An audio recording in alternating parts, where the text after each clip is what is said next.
Hello there friends, Mr. E here, and today we are going to be talking about how to quickly and efficiently level the Zealot, which is my main character, the guy I've been playing since release. I've of course played lots of characters, but Zealot is the one I've played the most, and the Zealot is a no frills, no gimmicks character.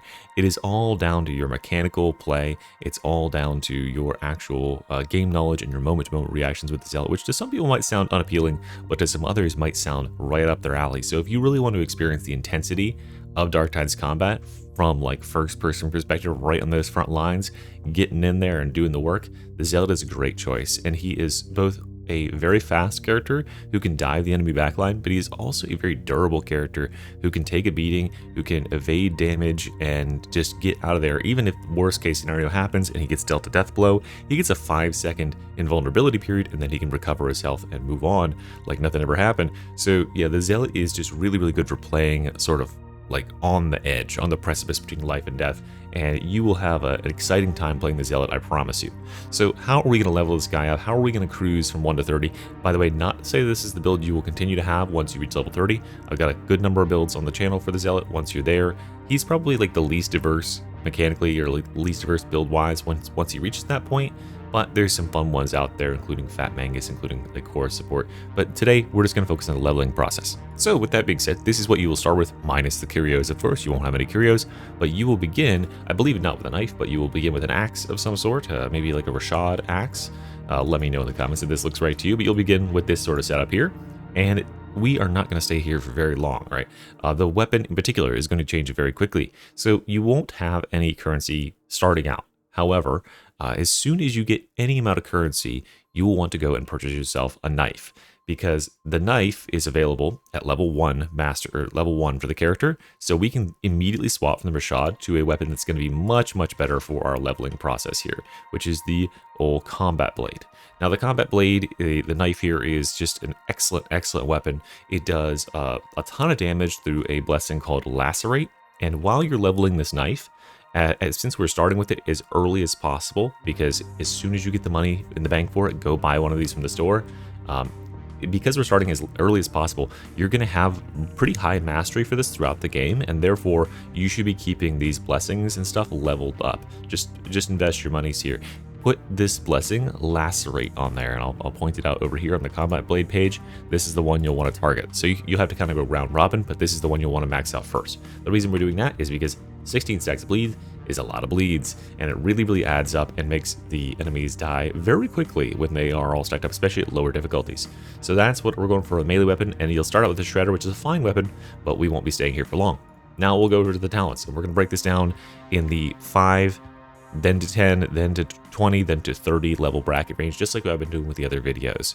So what are we doing for our first 5 levels on the old Zealot here? It's 1, 2, 3, 4, 5, this little house shape here.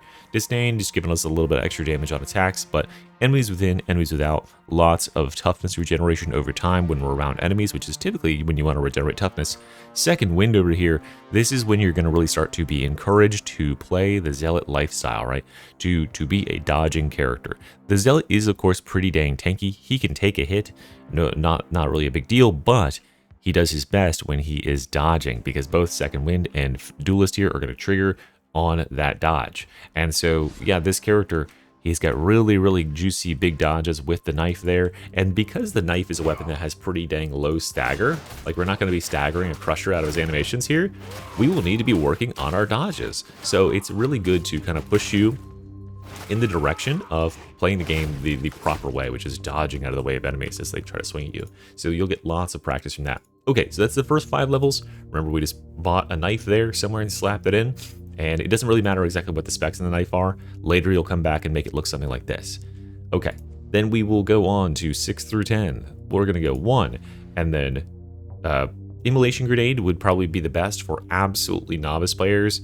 If you are not capable of throwing these knives accurately and getting headshots and stuff with them, sniping specialists, then just go with Immolation Grenade. Just don't hog them for the team, because the Immolation Grenade is okay, but it's no like Hive Scum grenade or Ogre grenade, so don't be like hogging the grenade packs. This is really good though if you're very new, because immolations can kind of clear out a horde, and stop you from getting surrounded. It can kill a lot of stuff if you're having a problem, you're getting overwhelmed.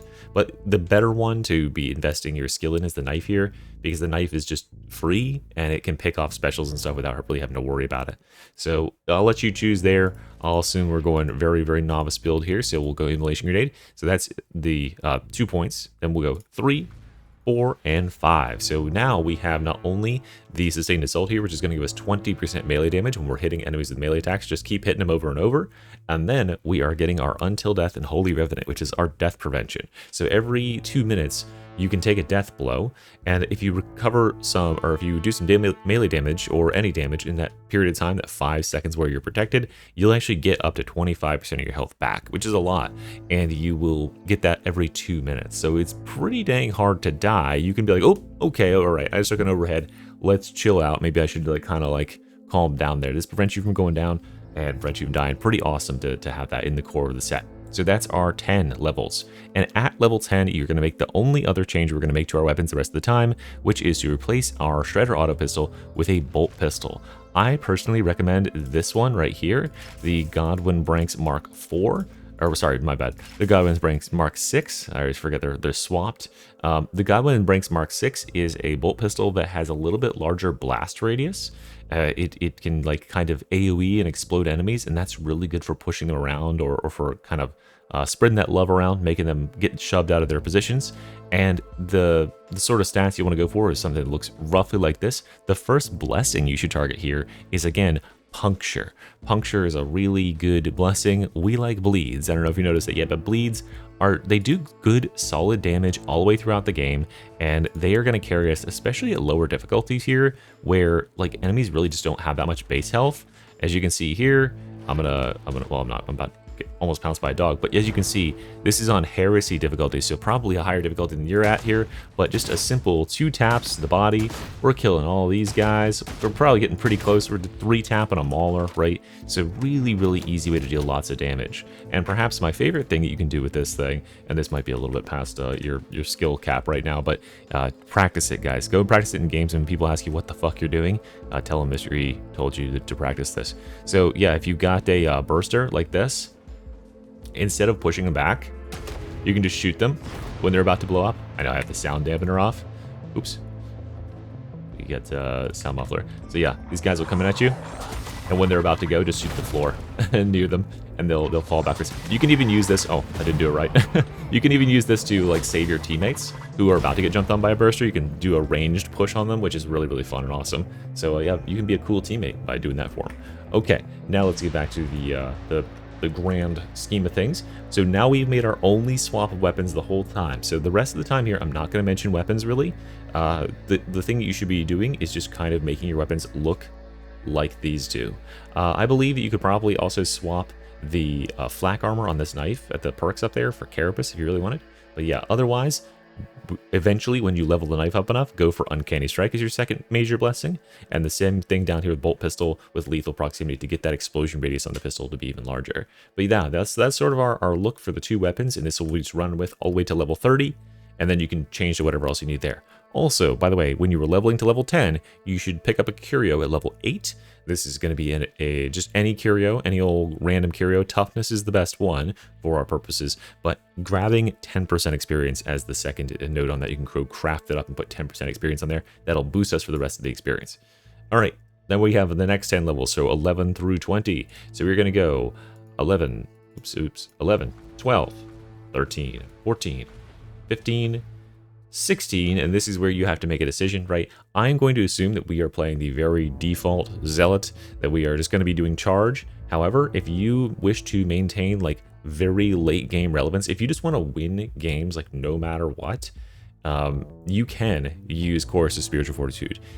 I will warn you, it is kind of boring, right? I mean, let's just judge for yourself, right? You have an ability where you do this. You can walk around and stuff, but you can't do anything else. You can dodge, but you do that for 7 seconds. It makes your team immune and nothing can happen. No enemies can attack for those 7 seconds, and it just like wins anytime anything bad is going on. But it is kind of boring to play as compared to a Zealot who's charging in and going, like, yeah, that sort of thing. So, Leo, I'll leave that up to you to decide. I would recommend against Shroud Field at these early levels, like when you're leveling the character, because this is an inherently selfish ability, and it takes a lot more skill to understand when it is appropriate to use Shroud Field. Okay, so that's our choice here. I'll come back and I'll show you what the chorus build would look like at the end. I'm going to assume we are going for Fear of the Faithful here. So we're going to go with our charge build, and we are now at 17 points. We're taking this, and we're taking Redoubled Zeal, and then our last 3 here, we're going to go 1, 2, 3. Okay, so now let's go over what we got just in this last 10 levels. We came up here and we got Shield of Contempt, which is a nice defensive perk, really allows us to take a beating, or this can actually jump and protect other allies as well if they're getting hit. Then we got Providence. You are the Zealot, you are very fast, right? Especially with the knife, we're extremely mobile. With 25% revive speed built into our kit now, we are the premier reviver, so we should be like zooming across the map, and you can go in and pick the guy up, and boom, there they go, and they're on their way. That is something that the Zealot is like the best at, especially when you have fully kitted out curios, because you should be stacking ally revive speed on all curios. That puts us at 61% ally revive speed, which means you're picking up your allies in less than 2 seconds, which is awesome. So yeah, the second thing that's going to happen here in this level bracket is we are going to also add a second curio here, just like the first one. Just add that experience on there. Toughness is the best, but you can take health or whatever as well. All right, so we got Providence there, then we went Faithful Frenzy, then we went Benediction for some extra toughness. It'll just help everyone to take more damage and be okay. Then we go Toughness Boost, then we take our Fury of the Faithful. Just, if you're not aware of how this works, you get a charge, you can lock on to targets at long range with it. So you can see here, see that glow around the target? That means I'm locked onto them, so I will go to them regardless of where they are. Regardless of how far away they are. And this actually locks on from a very, very long distance, like right there. So you can go an extremely long distance with this to engage on that back line, which makes it a really cool talent. So yeah, that's Fury of the Faithful, and you get a crit when you use this one big hit that's a guaranteed crit, and it penetrates armor, so it's awesome. And we get 2 charges.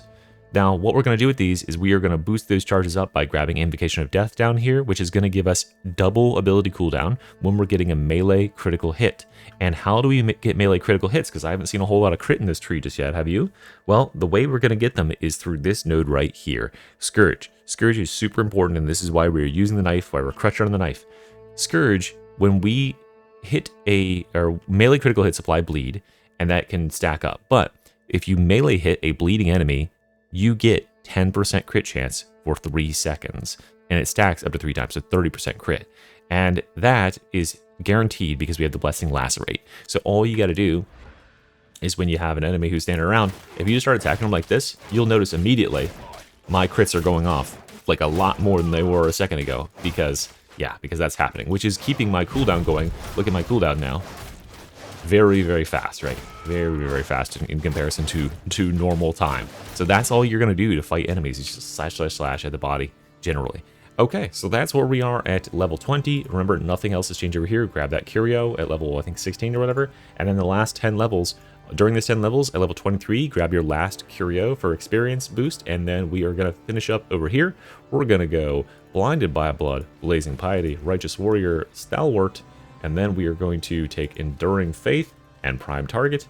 And then we're going to come back up here, and we're going to take a few defensive nodes here. We're going to take Abolish Blasphemers, Master's Retribution, and Good Balance. And which one did I skip? Somewhere, oh yeah, and then Unrelenting Fury over here. So this is our core build. Once you're level 30, if you are going for a DPS warrior here, you are both very tanky, you're very evasive. If enemies do hit you, you'll knock them back, and we are just going to be running up to enemies, shanking them with the knife. If you want to see more about how to play with the knife, I have a video specifically on the knife and how to play with it on the channel somewhere. There's a good Google knife or something.